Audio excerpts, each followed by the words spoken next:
Wow, gosh, this game is just so good. Man, I really gotta get my friends in on this. It'll be awesome.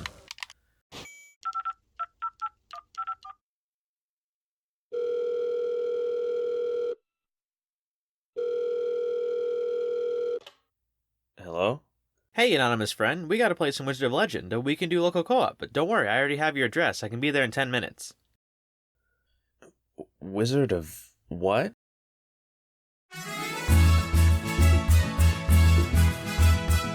So yeah, Wizard of Legend. It's not exactly blowing up, or bubbling, or sparking. Basically, it's not in its prime, and while arguably still relevant, it's not super relevant. This isn't at all to say that the game is dead. In fact, it has a following of hundreds of people, but it's definitely not a prominent force in the action roguelike genre, in the sense that it's not very well known compared to other action roguelikes. Its sales have been on the low level, its constant players on Steam never go above a couple hundred, and the media has barely said anything about it in the past year. So, what happened? I mean, we're talking about Wizard of Legend, the highly acclaimed Kickstarter passion project, the one that managed to gather $72,000 with over 3,000 backers, the one that sold 500,000 copies in just 2 months, the one that had thousands of average players on Steam alone in its beginnings, the one that had tons of content made in it in the media. Well, I don't think the game's demise was entirely the fault of the game itself, nor the fault of the developers, or the fault of the marketing team. I feel like the downfall of Wizard of Legend can be entirely summed up in one word: time. Okay, so before I begin, I wanted to give a quick disclaimer. This is all purely my speculation, so don't take any of this as objective fact. This is just what I think happened, so I could very well be wrong. I'm gathering my sources primarily from the game's performance on Steam, as that was the only place I could get reliable and detailed numbers, but I'll also be pulling numbers from other news sources which include the game's performance on console. That said, since that's a secondhand source, the numbers might not be perfectly exact, but they are specific enough for me to gather a general idea. And with that out of the way, let's get into the video. Wrong place, wrong time. These two have been the culprit for a lot of unfair convictions and unfortunate situations, but most of the time these are associated with real-life events, as in physically being in the wrong place at the wrong time. But it may surprise you that this idea can also apply to the digital world, specifically the wrong time part. It's very possible for video games to fail due primarily to just being released at the wrong time. For example, let's take Titanfall 2. Now, if you don't know, Titanfall 2 was an astounding FPS that followed up on the original Titanfall. It took many of the ideas of Titanfall and greatly built upon them, improving many aspects of the game while also adding plenty of unique mechanics to the table. It was developed by the reputable company Respawn, and had a lot of work and a ton of funding put into it. All this to say that it seemed like this game would be a game changer. But it didn't quite meet the expectation. Don't get me wrong, Titanfall 2 itself was amazing, but public reception wasn't as high as it seemed like it should be. For instance, you all watching may not even know what it is, and while it can be argued exactly why this happened, I think a large culprit was its release time, because it just so happened that a certain Battlefield 1 released only a week earlier, and Call of Duty Infinite Warfare promptly released the week after. This kinda shot Titanfall 2 out of the spotlight, as Battlefield 1 and Call of Duty Infinite Warfare were also very highly anticipated and very high budget FPS games. The release of these games dragged attention from Titanfall 2, and ultimately led to hurting its sales. The game could very easily have been way more of a splash hit than it way more of a splash hit than it is. The game could very easily have been way more of a smash hit than it is, had it been released at a different time. So all that to say that the release time of a game matters. In some cases, such as the case of Titanfall 2, a wrong release time can lead to a game being undershadowed by other games. And this problem has plagued game companies for decades, because unfortunately, it's difficult to predict exactly when the best time to release a game is. The variable I just mentioned is, well, a variable. Game companies can't control when other games release. It's just not something other game companies have control over. Not to mention the slew of other complications, such as actually making the game itself. Games take time to make, and games that are rushed to be released at a certain time are obviously rushed in terms of quality. Or games that are held back too long can release to a now uninterested audience. And so we have Wizard of Legend and its developer, Contingent 99, stuck in this predicament. As Wizard of Legend got its funding from Kickstarter, they could not really dictate the time the game would release around what would be, quote, most optimal. They had paying fans waiting for a game, so that was their first priority. They also couldn't travel back in time and have the idea at an earlier point to start development earlier, unfortunately. So they worked with what they had, which turned out to not be in their best favor.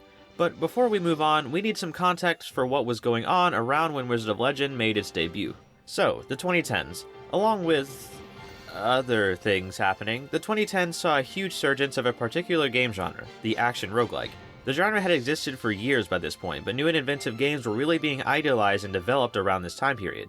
Let's face it, roguelikes are not a huge genre, so action roguelikes, a subgenre of roguelikes, weren't very common in years prior. As the years went on, however, and better technology and development possibilities, i.e. Kickstarter, became easier to access, more and more action roguelikes were being produced, with good quality too. It seemed like the genre was on a rise for once, in terms of common popularity. So, the announcement of a new action roguelike in 2016 obviously caught some people's eyes, and wallets. Wizard of Legends' debut on Kickstarter was met with a lot of excitement and anticipation, as the game looked great and was a promising new member into the action roguelike genre. And the numbers followed its hype, as Wizard of Legend was 15% funded and the second most popular game under the video games category on Kickstarter in just 24 hours. I mean, come on, that's impressive, and definitely a sign of a pretty good game with a pretty good following. So, obviously, Contingent 99 got to work on development, and kept making more and more, and kept getting funded more and more, and things were looking pretty great, as they quickly surpassed their initial goal of $50,000 and began moving into stretch goals. More and more content was added and developed over a 2-year period, until finally, on May 18th, 2018,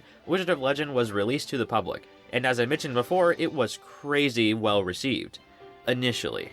Just to recap, the game sold 500,000 copies, had an average of thousands of consistent Steam players alone, and was covered head to toe by the media, all in the first 2 months of the game's release. For those first 2 months, Wizard of Legends seemed to reach a royal status. But this empire, unfortunately, was not one that was meant to last. On the 3rd month after the release and on, the numbers started to fall. No big deal, it happens, numbers will probably come back up, but we can't go month to month anyway, right? Perhaps they will shoot up in a big update or something. And luckily, it seemed like one was on the way, as just a few months later in December of 2018, the Sky Palace update was announced, which would add a huge amount of content to the game. That's gotta boost sales and players, right? Well, that update ended up taking quite a while, just under a year in fact. But hey, at least it was released, the game's back on its feet now, right?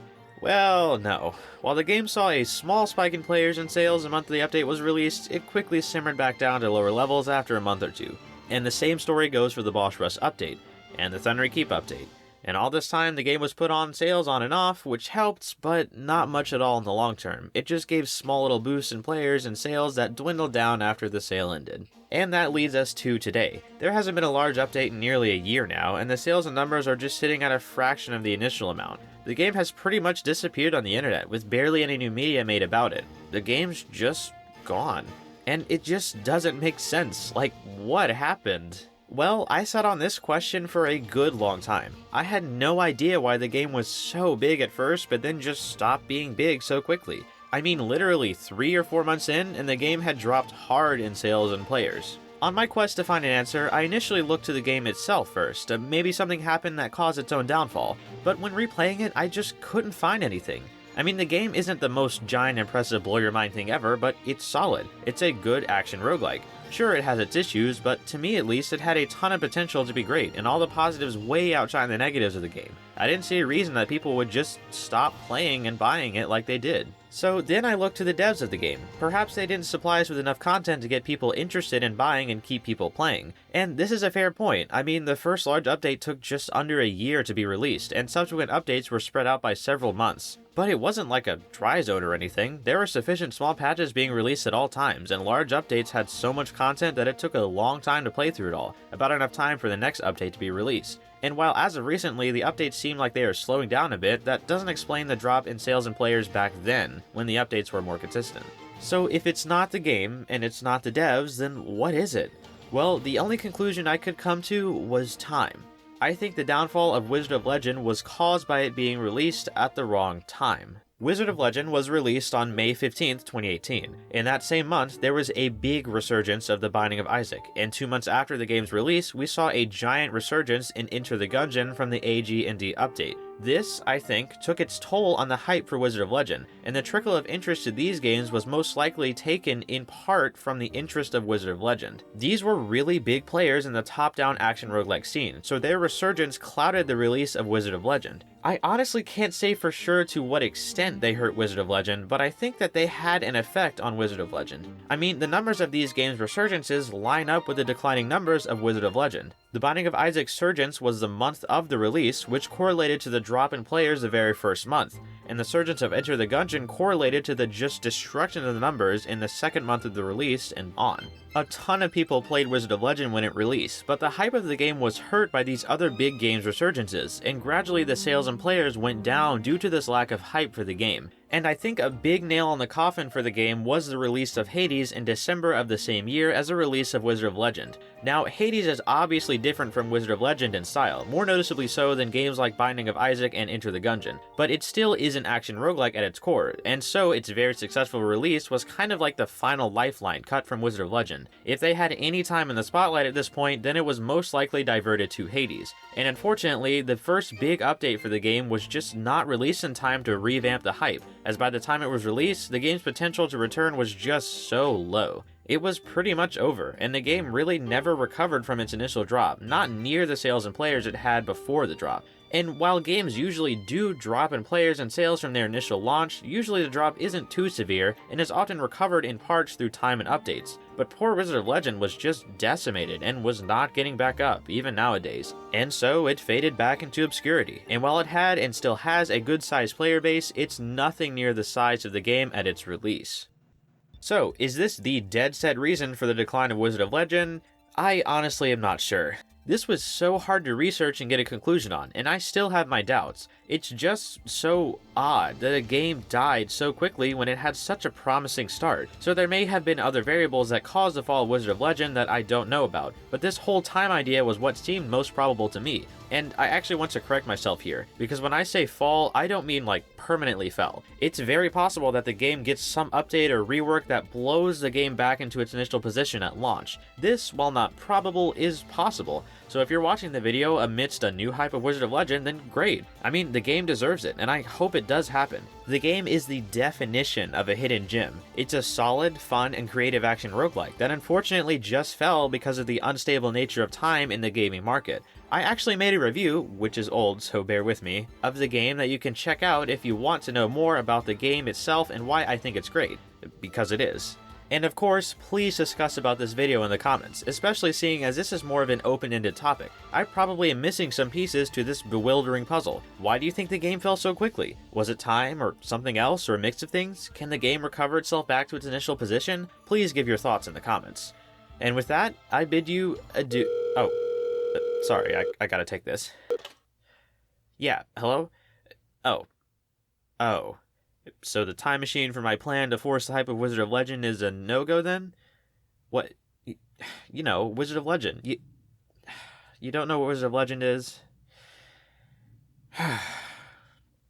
So the Wizard of Legend is a top-down action roguelike that has you, the player, traversing the Chaos Trials to